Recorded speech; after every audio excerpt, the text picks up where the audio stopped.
kejar subuh ini.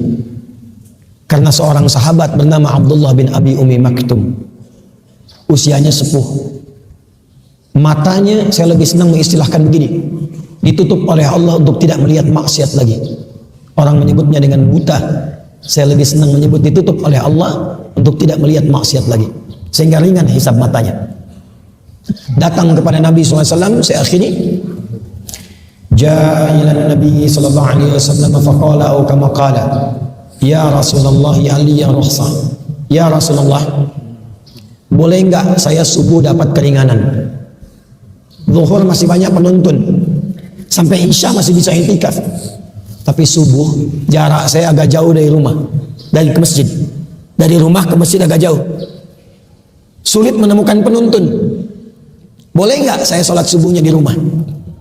Sepuh, mata tak lihat, kondisi masjidnya jauh dari Masjid Awal Kuning ini. Apa jawab Nabi? Nabi tidak mengiyakan, tidak juga melarang langsung. Perhatikan kalimat Nabinya. Atasma'ul adzan, apakah engkau masih mendengar adzan? Kata beliau, bala ya Rasulullah, saya dengar. Kata Nabi, atau kama qala Rasulullah SAW, madum tasma'ul adzan addiha fil masjid. Sepanjang kamu masih mendengar adzan, tunaikan subuh itu di masjid. Perhatikan cara membacanya. Maka beliau tahu ini pasti ada yang istimewa. Karena saya ini uzur, gak bisa lihat masjid, ke rumah jauh, masih diminta ke masjid. Maka cara membacanya ada yang istimewa di masjid. Maka sejak saat itu beliau berangkat ke masjid lebih awal. Jadi kalau subuhnya 4.45 jam 3 sudah ke masjid, berapa jalan? Buka masjid, siapkan. Siapa yang azan di masa Nabi? Muadzinnya siapa? Bilal bin Rabah. Sejak saat itu azan subuhnya Abdullah bin Abi Umi Maktum sampai azan. Dan sejak saat itulah azannya 2 kali. Bilal masih boleh azan subuh, tapi pengingat saja. 4:30 azan, pengingat, saking pentingnya subuh. Tapi azan subuhnya Abdullah bin Abi Umi Maktum, seorang sahabat mulia, fisiknya sudah sepuh, letih, rambut sudah memutih, mata tidak bisa melihat, untuk datang subuh ke masjid, meraba jalan sampai azan di masjid. Siapa Anda? Saya, kita, yang bukan sahabat. Namanya tidak viral dalam Al-Quran. Fisik diberikan kekuatan luar biasa. Masjid di mana-mana saya perhatikan kualitasnya bagus, tempatnya enak, nyaman, imamnya bagus-bagus, toanya sampai bahkan ke dalam mimpi kita. Dengan semua fasilitas itu masih belum mau kita menghadap kepada Allah dalam subuh ke masjid itu, dengan cara apalagi Allah mesti mengampuni dosa-dosa kita. Karena itu ayo dukung. Ini Buya Mahyildi punya kegiatan subuh berjamaah, Pak Wali Kota punya kegiatan, dukung, satukan ulama umara dengan masyarakatnya. Dan saya ingin titip pesan, fungsikan masjid sebagaimana masjid. Masjid itu bukan hanya tempat sholat, bukan hanya tempat sholat. Masjid itu tempat untuk mengumpulkan semua nilai ibadah yang mampu kita lakukan.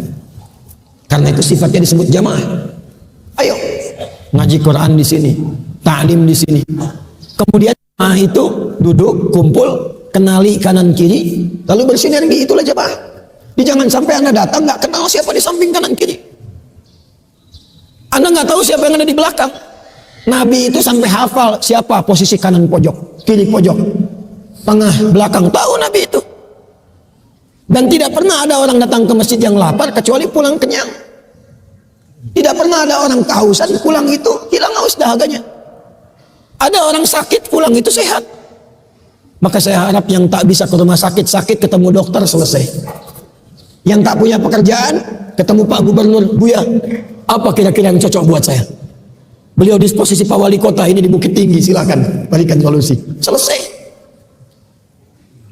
Oh butuh modal ini untuk pinjam, kasihkan. Ini BPR-nya, datang sana tanpa riba, catat.